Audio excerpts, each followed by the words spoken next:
నమస్తే, welcome to Andhraprabha. టెర్రరిస్టులు కొన్ని ప్రదేశాలను సేఫ్ జోన్గా మార్చుకుంటున్నారా? విచారణలో విస్తుపోయే నిజాలు వెలుగులోకి వచ్చాయా? ఢిల్లీ పేలుడికి భాగ్యనగర్ నుంచే ప్లాన్ అండ్ స్కెచ్ వేయడం జరిగిందా? పట్టుబడ్డ రాజేంద్ర నగర్ డాక్టర్ వెల్లడించిన నిజాలు ఏంటి? హైదరాబాద్లో ఉగ్రవాదుల కోసం వేటలో అప్డేట్స్ ఏంటి? గల్లీ గల్లీని జల్లెడబడుతున్న ఎన్ఐఏ బృందాల తాజా సవాళ్లు ఏంటి? ఈ వివరాలను ఈ ఎపిసోడ్లో చూద్దాం.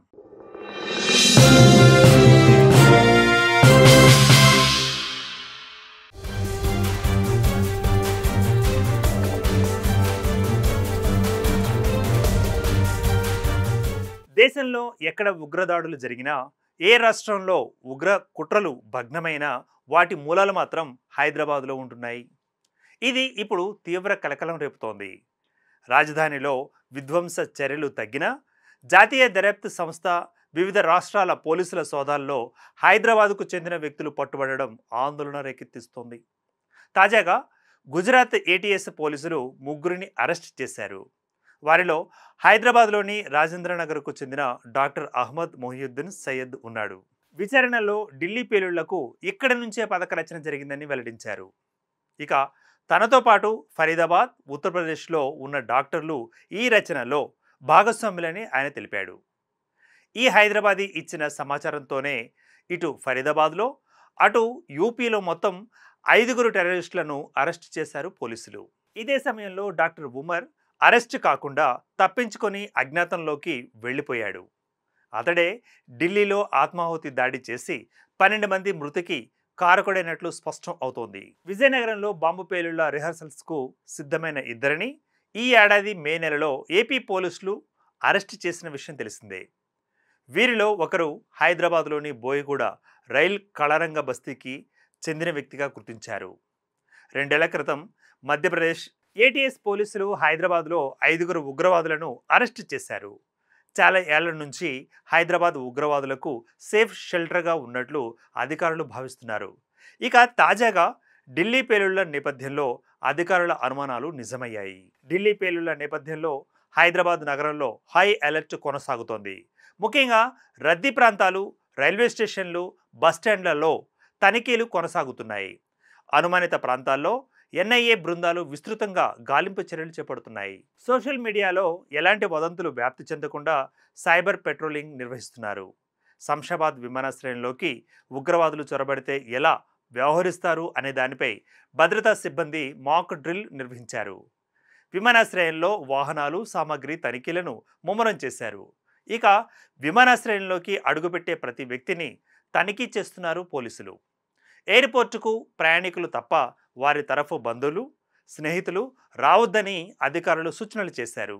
1993 నుంచి వరుస దాడులు ముమ్మరమయ్యాయా అంటే అవుననే సమాధానం దొరుకుతుంది. 1993లో అదనపు ఎస్పీ కృష్ణప్రసాద్ హత్యతో తొలి దాడి హైదరాబాద్లో జరిగింది. ఉగ్రవాదులు ఉన్నారనే సమాచారంతో సోదాలకు వెళ్లగా ముజీబ్ కాల్పులు జరపడంతో ఆయన మరణించాడు. తర్వాత దిల్సుఖ్ నగర్, సాయిబాబా గుడి దగ్గర, లుంబిని పార్కు, మక్కా మస్జిద్, గోకుల్ చాట్ తదితర ఘటనలు దేశాన్నే ఉలిక్కిపడేలా చేశాయి. Student Islamic movement in India SIMI జాతీయ అధ్యక్షుడిగా పనిచేసిన సయ్యద్ సలావుద్దీన్ నగరంలోని బాబానగర్కు చెందినవాడే. ఎప్పటికప్పుడు నిఘా సంస్థలు ఆయా సంస్థల కుట్రలను భగ్నం చేస్తూనే ఉన్నా తరచూ ఏదో రూపంలో హైదరాబాద్ ఉగ్ర లింకులు బహిర్గతం అవుతూనే ఉన్నాయి. హైదరాబాద్లో పలు ఘటనలు చోటు చేసుకుంటున్నాయి. వాటి వివరాలు ఒకసారి చూద్దాం. నవంబర్ 2002 దిల్సుఖ్ నగర్లోని సాయిబాబా గుడి దగ్గర పేలుడు సంభవించింది. ఆ పేలుళ్లలో 2 దుర్మరణం చెందారు. మరొక 20 మందికి గాయాలయ్యాయి. అక్టోబర్ 2005 బేగంపేటలోని హైదరాబాద్ టాస్క్ ఫోర్స్ కార్యాలయంపై హర్కతుల్ జిహాదీ ఇస్లామీ సభ్యుడు ఆత్మాహుతి దాడి చేశాడు. హోంగార్డుతో పాటు ఆత్మాహుతికి పాల్పడిన వ్యక్తి దుర్మరణం పాలయ్యాడు. మే 2006 ఓడియన్ థియేటర్లో లష్కరే తోయిబా సభ్యులు గ్రెనేడ్తో దాడికి పాల్పడ్డారు.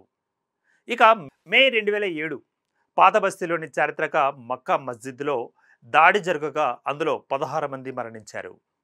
అటు తర్వాత ఆగస్టు 2007 లుంబిని పార్కు, కోటిలోని గోకుల్ చాట్లలో 2 చోట్ల ఒకే రోజు భారీ పేలుళ్లు సంభవించాయి. ఈ జంట పేలుళ్లలో 42 మంది మరణించగా 70 మంది గాయపడ్డారు. అటు తర్వాత ఫిబ్రవరి 2013 దిల్సుఖ్ నగర్ బస్టాండ్ దగ్గర 2 భారీ పేలుళ్లు సంభవించాయి. ఈ ఘటనలో కూడా 17 మంది మరణించగా 123 మంది గాయపడ్డారు. మొత్తానికి టెర్రరిజంను నిర్మూలించకపోతే అది దేశ భవిష్యత్తును, అభివృద్ధిని కుంటుపరిచే ప్రమాదం ఉంది. ప్రభుత్వాలు దీనిని సీరియస్గా పరిగణించి అడ్డుకట్టలు వేయాలని దేశ ప్రజలు కోరుకుంటున్నారు. Keep watching Andhraprabha.